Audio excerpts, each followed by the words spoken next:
Hello दोस्तों, नमस्कार। आप सभी का स्वागत है मेरे चैनल हिस्ट्री हब पर।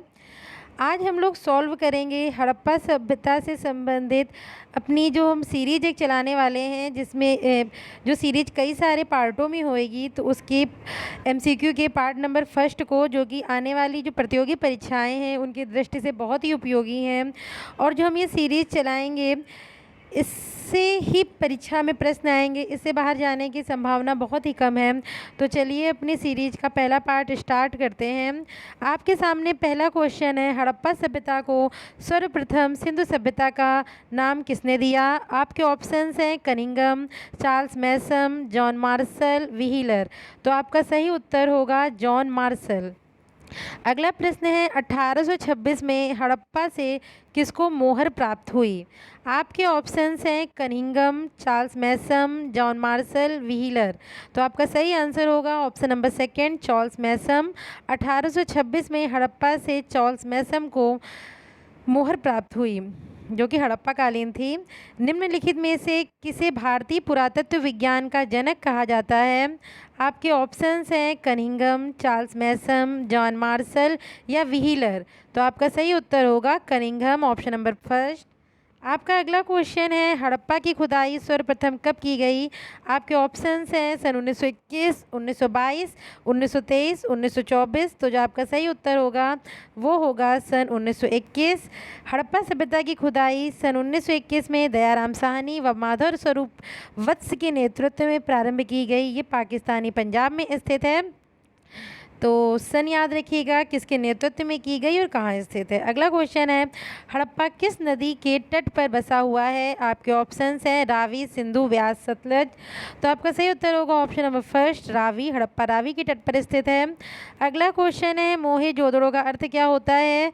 आपके ऑप्शंस हैं जली हुई चूड़ियाँ, लाल रंग का मैदान, मृतकों का टीला, घास का स्थल। तो इसका सही उत्तर होगा ऑप्शन नंबर थर्ड, मृतकों का टीला। मोहेंजोदाड़ो का अर्थ होता है मृतकों का टीला। आपका अगला प्रश्न है, मोहेंजोदाड़ो की खुदाई किसके नेतृत्व में हुई? आपके ऑप्शंस हैं दयाराम साहनी, माधव स्वरूप वत्स, रखालदास बनर्जी, यज्ञदत्त शर्मा। तो आपका सही उत्तर होगा option number third, Rakhaldas Banerjee. Mohenjodaro की खुदाई सन 1922 में राखालदास बनर्जी के नेतृत्व में प्रारंभ की गई। अगला क्वेश्चन है, मोहेंजोदड़ो किस नदी के तट पर बसा हुआ है? आपके ऑप्शंस हैं रावी, व्यास, सिंधु, सतलज। तो आपका सही उत्तर होगा ऑप्शन नंबर थर्ड, सिंधु। अगला क्वेश्चन है, हड़प्पा सभ्यता के नामकरण का प्रमुख कारण क्या था? या फिर इसको इस तरह से भी पूछ सकते हैं कि इस सभ्यता को हड़प्पा सभ्यता कहने का क्या कारण था? तो आपके ऑप्शंस हैं, पहला हड़प्पा में सबसे ज़्यादा स्थलों का मिलना। ऑप्शन नंबर सेकेंड, सर्वप्रथम हड़प्पा नामक स्थान में सभ्यता के अवशेष मिलना। ऑप्शन नंबर थर्ड, हड़प्पा में लिखित साक्ष्य मिलना। ऑप्शन नंबर फोर्थ, उपयुक्त में से कोई नहीं। तो आपका सही उत्तर होगा सर्वप्रथम हड़प्पा नामक स्थान में इस सभ्यता के अवशेष मिलना। देखिए, इस सभ्यता का नाम प्रारंभ में सिंधु घाटी की सभ्यता रखा गया, क्योंकि इससे संबंधित जो अवशेष हैं वो ज़्यादा से ज़्यादा सिंधु नदी के तट पे मिल रहे थे। लेकिन जब धीरे धीरे बाद में आज़ादी के बाद तक देखा गया कि जो ये अवशेष हैं, स्थान है, ये सिंधु नदी से काफ़ी दूर पे मिल रहे थे। तो फिर इस बात पे वार्ता प्रारंभ हुई कि आखिर अब इसका नाम क्या रखा जाए, क्योंकि सिंधु घाटी जिस मतलब उसके विचारधारा के नाम पर रखा गया था नाम, वो तो फेल हो गई है। तो फिर जो प्रथम हमें हड़प्पा कालीन या इस सभ्यता के जो भी साक्ष्य मिले हैं वो हड़प्पा नामक स्थल पर मिले, इसलिए इस सभ्यता का नाम हड़प्पा सभ्यता रख दिया गया। तो ऑप्शन नंबर सेकंड सही है। अगला क्वेश्चन है, हड़प्पा सभ्यता का आकार कैसा था? आपके ऑप्शंस हैं आयताकार, गोलाकार, त्रिभुजाकार, वर्गाकार। तो आपका सही आंसर होगा ऑप्शन नंबर थर्ड, त्रिभुजाकार। अगला क्वेश्चन है, हड़प्पा सभ्यता का दक्षिणी भाग कौन सा है? आपके ऑप्शंस हैं दायमदाबाद, मांडा, आलमगीरपुर, सुतकांगे डोर। तो आपका सही उत्तर होगा ऑप्शन नंबर फर्स्ट, दायमदाबाद। एक्सप्लेनेशन देख लेते हैं। हड़प्पा सभ्यता का विस्तार उत्तर भारत में जम्मू में चिनाब नदी के तट पर स्थित मांडा से दक्षिण में महाराष्ट्र में गोदावरी के तट पर स्थित दायमदाबाद तक है, तथा पूर्व में हिंडन नदी उत्तर प्रदेश के तट पर स्थित आलमगीरपुर तथा पश्चिम में बलूचिस्तान दास नदी के तट पर स्थित सुतकांगे डोर तक है। तो कहाँ से कहाँ तक फैली है, हमको इनको पॉइंट को याद रखना है, ये परीक्षाओं में पूछे जाते हैं। अगला क्वेश्चन है, भारत में हड़प्पा सभ्यता का सबसे बड़ा नगर कौन सा है? आपके ऑप्शंस हैं लोथल, धौलावीरा, राखीगढ़ी, आलमगीरपुर। तो आपका सही आंसर होगा राखीगढ़ी। भारत में हड़प्पा सभ्यता का सबसे बड़ा नगर राखीगढ़ी है, जो कि हरियाणा में स्थित है। राखीगढ़ी हरियाणा में है। अगला क्वेश्चन है, हड़प्पा कालीन किस स्थल पर स्तूप के साक्ष्य मिले हैं? आपके ऑप्शंस हैं मोहनजोदड़ो, लोथल, धौलावीरा या कालीबंगा। तो आपका सही आंसर होगा मोहनजोदड़ो। मोहनजोदड़ो में स्तूप के साक्ष्य मिले हैं। अगला क्वेश्चन है, हड़प्पा नगरों के बारे में कौन सा कथन सत्य है? ऑप्शन नंबर फर्स्ट, ये नगर शतरंज के आकार के बसे थे। ऑप्शन नंबर सेकंड, नगर दो भागों में बटे थे। ऑप्शन नंबर थर्ड, नगर बहुत ही सुनियोजित तरीके से बसाए गए थे। ऑप्शन नंबर फोर्थ, उपयुक्त समस्त कथन सत्य हैं।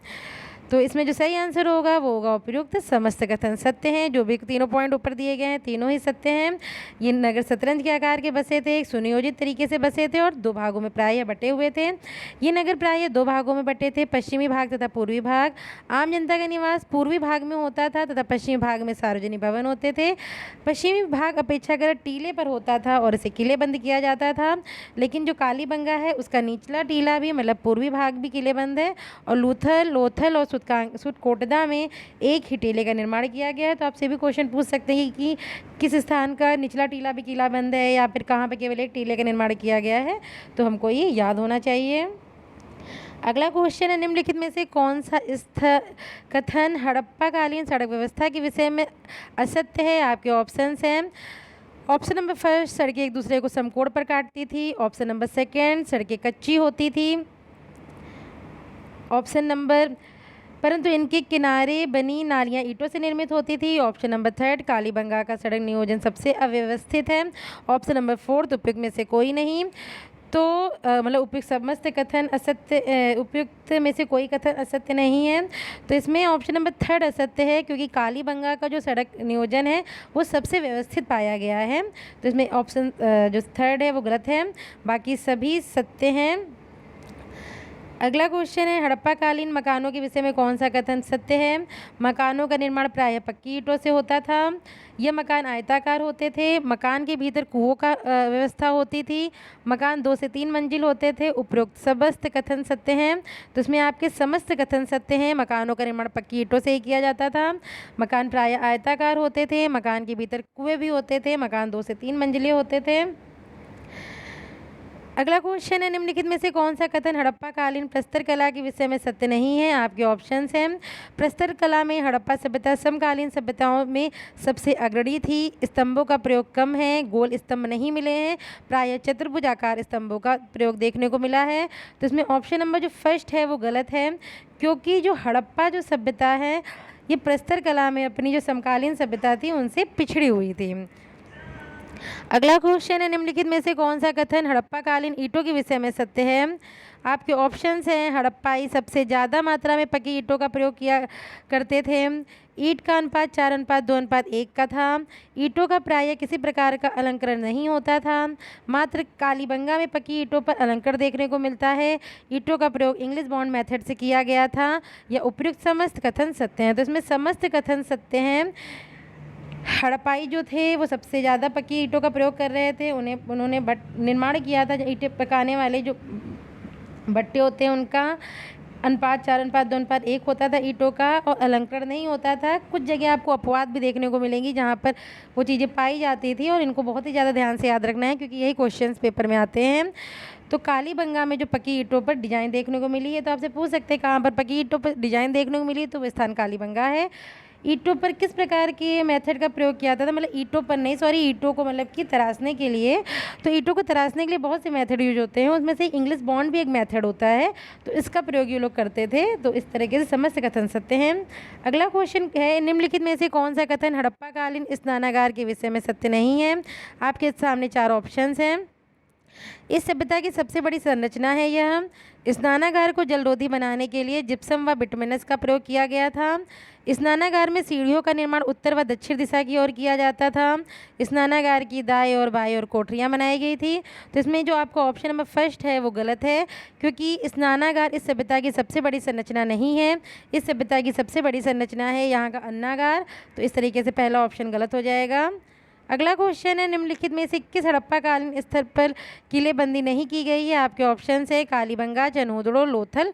उपयुक्त में से कोई नहीं, तो इसका सही आंसर होगा option number second, Chanhudaro. Chanhudaro में किसी भी प्रकार की किलेबंदी नहीं की गई है। अगला क्वेश्चन है, हड़प्पा सभ्यता को और किस नाम से जाना जाता है? आपके ऑप्शन है कांस्ययुगीन सभ्यता, ताम्रयुगीन सभ्यता, लौह युगीन सभ्यता, या इनमें से कोई नहीं, तो इस सभ्यता को कांस्ययुगीन सभ्यता के नाम से जाना जाता है, क्योंकि हड़प्पा वासियों ने सर्वप्रथम तांबे में टिन मिलाकर कांसे का निर्माण किया था, इसलिए सभ्यता को कांस्ययुगीन सभ्यता के नाम से भी जाना जाता है। तो ये हड़प्पा सभ्यता से संबंधित जो हमारी MCQ की सीरीज चल रही है उसका पार्ट फर्स्ट है। आई होप ये आपको पसंद आया होगा, और अगर पसंद आए तो प्लीज़ चैनल को लाइक, सब्सक्राइब और शेयर करें। धन्यवाद।